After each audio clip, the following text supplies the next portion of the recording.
He'd just finished an MRI scan. A pistol suddenly pressed against his head. He was a retired Special Forces king. He instantly realized it was an assassination attempt. Jason raised his hands to feign surrender. He deliberately lifted his elbows. This posture let him seize the gun in half a second. The killer signaled him to leave the medical cabin. Another killer crept close silently, trying to pin him down. The moment the gun pressed against his forehead again, every strike Jason made was deadly. But the killers were no easy foes. Not until Jason reclaimed the pistol did 3 bullets end the fight. One killer turned and fled. Jason meant to chase him at once, but when he looked at the pistol, he froze completely. It was his own service pistol, kept at home. Jason knew his family was in danger. He rushed home in his car immediately, but in the end, he was too late. His wife and daughter's bodies lay in the kitchen. Their horrific deaths shattered Jason. He let out a desperate roar, able to do nothing else. The police arrived soon after, but they deemed it a home robbery. Jason could not accept this at all. He went to his Navy superior and confessed he'd been attacked in the hospital. Yet when the forensic team checked the hospital, they only found the doctor's body. Ballistic tests showed all bullets came from Jason's gun. There were no killer bodies, not even a trace of a struggle. Holder, the lead investigator, immediately concluded that Jason was suffering from a mental disorder. Countless conflicting details flooded his mind. Jason wondered if he was truly insane, but just then, he noticed a terrifying detail. Jason held up his fingers to compare. In the next second, cold sweat soaked his body. Holder's eyes were exactly the same as the killer's. To uncover the truth, Jason resolved to investigate Holder thoroughly. Late that night, he sneaked into Holder's house, pressed the gun to his mouth, forcing him to name the mastermind, Marcus, the oil tycoon. As Jason wondered why an oil tycoon would target him, Holder suddenly fought back. His death was made to look like suicide. With Holder dead, Marcus became the next target. Even if he didn't understand the motive, Jason knew finding Marcus would give him answers. Early that morning, Jason hid in the mountains long before dawn. He set up a wind gauge and calibrated his sniper scope carefully. Everything was ready. As a Porsche sped down the highway, Jason pulled the trigger. The car lost control and plummeted off a cliff at once. Jason then walked slowly toward the wreckage. He unlocked Marcus's phone, copied all the data inside, and sent it to his comrade, Morgan. Using the info Morgan provided, Jason soon found the killer who'd murdered his family. But the killer had returned to his stronghold, where over a dozen professional hitmen waited. So Jason gathered his former comrades and formed a strike team on the spot. The next day, Jason and his team snuck into the stronghold undetected. A sniper on the perimeter reported enemy positions in real time. When the enemies entered firing range, the fight broke out instantly.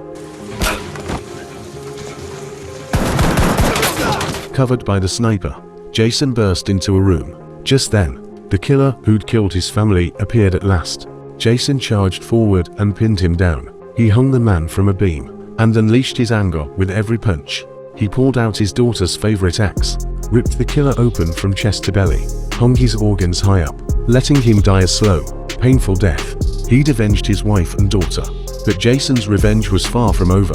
From Morgan's intel, he discovered all of this was linked to a military operation 3 months prior. Back then, as captain, Jason led SEAL Team 7 on a mission to Syria. But after one night, his 12 comrades became 12 coffins. He'd thought it was an intelligence failure, never imagining the truth involved business tycoons and military brass.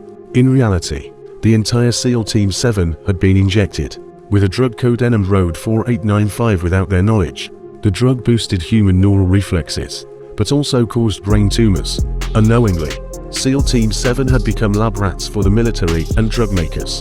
When the experiment ended, every member faced a family massacre. So Jason's revenge continued. He would avenge the experiment's masterminds and give his fallen comrades justice. Jason stared at the last name on his revenge list, Steve, his next target. Jason made an armor-piercing bomb in his garage. He then found Steve, who was giving an interview, pressed the trigger. A massive explosion blew Steve flying, but he survived by sheer luck. Jason refused to miss the chance, grabbed his rifle, and fought a gunfight on the street. Dozens of bodyguards fell easily to him. When the gun pressed against Steve's forehead, the arrogant tycoon could only beg for his life. All he got in response was a single bullet. Jason then hijacked a pickup truck and fled. But the police reacted faster than he expected. A dozen police cars cornered him. At a sharp turn, a spike strip the police had laid in advance sent the pickup truck rolling out of control. Police sprayed the truck with bullets, but when they approached, there was only a pool of blood inside.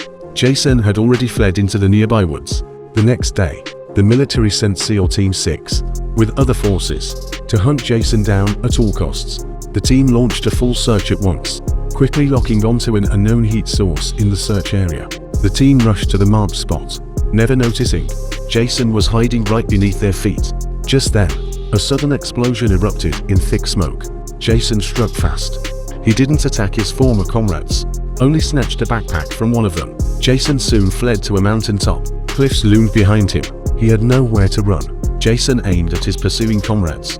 His fingers slowly curled around the trigger, but looking at their familiar faces, he lowered the gun at last. When the team reached the top, only a single bullet, standing upright. What does this mean? Means he had the shot, Leyoon. The team continued their search. On the map, Jason found a hillside prone to collapse. A river ran right below it. He planted bombs on the hillside at once. When he finished, the team arrived. They intended to capture Jason alive. Never realizing they were the prey, Jason detonated the bombs, triggering a landslide, cutting off the team's path completely. He then escaped calmly. His next targets were the 3 military brass on his list. Jason stood on a fishing boat, 3 nautical miles away, binoculars fixed on the naval base. Admiral Tiller, a coward who hid behind walls, one of his revenge targets. The camera panned over the base's defenses, patrol boats, sniper towers, heavy security, 5,000 Navy soldiers garrisoned it. Killing him was like taking on the entire US Navy. But for a coward like this, Jason had his own plan.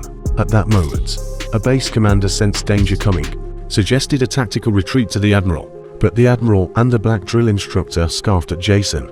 They believed if Jason dared to come, 5,000 Navy soldiers would make sure he never left.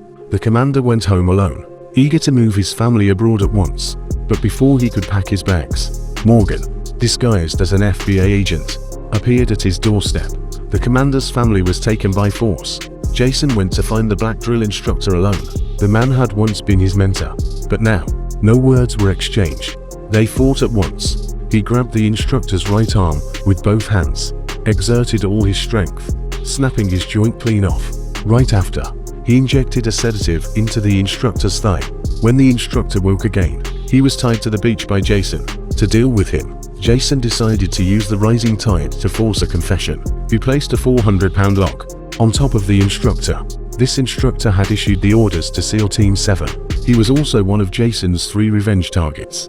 Jason would let him bear the weight alone and die in solitude. Later, the commander's family was brought to the beach too. Jason knew a soldier's weakness, just as they had exploited his. Jason picked up the commander's child and walked toward the sea. Faced with the commander's desperate pleas, Jason let his family go in the end, but he had a gift for the Admiral. Moments later, the unharmed commander walked into naval headquarters, handing a phone to the Admiral. Seeing the commander's terrified face, the Admiral knew at once what had happened.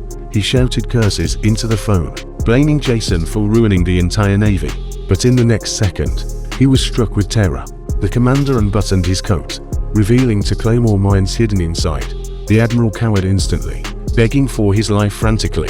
These men with power were no different from ordinary people in the face of death. He offered to name all his accomplices, but Jason only let out a cold laugh and dialed the number on the bombs. After a deafening blast, both men were blown to pieces. Now, only one target remained, the Secretary of Defense. Jason and Morgan quickly found the island where the Secretary of Defense was hiding. Morgan took position on a high point for long-range sniper cover. Jason went onto the island alone to face dozens of mercenaries there. Jason was about to charge forward when a mercenary on the balcony pinned him down. He told Morgan to take the mercenary out, then fired back at once. The enemies were killed before they could react. Jason reloaded quickly and burst into the yard. Guards fell one after another. He moved along the wall, faced with an open area ahead. Jason threw a smoke grenade cautiously, then switched to a thermal scope, not missing a single enemy. Only 2 guards were left. Jason threw a stun grenade into the room. One guard screamed and rushed out, fighting Jason hand to hand. Jason took a bullet to the stomach. He forced himself to grab the enemy's gun, then pulled out his axe from his waist and killed him. The last guard surrendered at once, opening the door obediently, but Jason still didn't spare him. He then burst into the safe house, only to find his friend there. She rushed forward to stop him, explaining the Secretary of Defense was not a beneficiary. The last batch of experiment funds had actually gone into a CIA agent's account, but Jason didn't care at all, because the Secretary of Defense was the mastermind of the experiment. That was an undeniable fact. The Secretary of Defense knew there was no escape. To keep the last shred of a politician's dignity, she picked up a pistol and chose to take her own life. 3 months later, in the Caribbean Sea, Morgan's yacht shook slightly when he turned and saw Jason's raised pistol and the transfer records on a tablet. A look of relief crossed his face instead. It turned out Morgan had provided the fake intelligence that had killed SEAL Team 7. Though he had been used by others, he had done nothing to stop it after learning the truth. That was a sin in itself. A single gunshot rang out, frightening a flock of seagulls into flight. Jason stared at his revenge list for the last time. All the names were crossed out. He flipped the list over and kissed his daughter's drawing one last time, leaving all his hatred and longing for his family in the vast, endless sea.